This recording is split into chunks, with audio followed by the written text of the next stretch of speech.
వాళ్ళు మారిపోలేదు, నీ mind setup మారిపోయింది. ఏం మారిపోయింది? నీ మైండ్ మారింది. నీ మైండ్ మారితే ఏమైందంటే సాతాను అనేకమైన అనుమానాలు తీసుకొస్తాడు. ఇది నిజమా? ఈ పండు తినద్దా?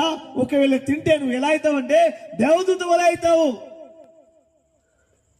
సాతాను గాడు ఏ కుటుంబంలోనైతే అనుమానం తీసుకొస్తాడో ఆ కుటుంబం శాంతి సమాధానంతో ఉండలేకపోతాది. కానీ ఏంటంటే వాళ్ళ శాంతిని సాతాను గాడు దొంగిలిస్తున్నాడు. అందుకోసమే వాక్యంలో ఉంది, నీతిమంతుల గుడారంలో రక్షణ కూర్చున్న సునాదము వినబడుతుంది.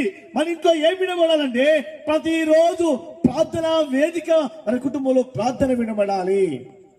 సమాధానాన్ని బంధం కలిగి ఉండాలి. ఐక్యతను కాపాడుకుంటూ కుటుంబంలో మన గుడారంలో నీతిని గూర్చిన, ధర్మమును గూర్చిన, వాక్యం గూర్చిన, ప్రేమను గూర్చిన ఆరాధన మన కుటుంబంలో జరుగును గాక. ఆమేన్.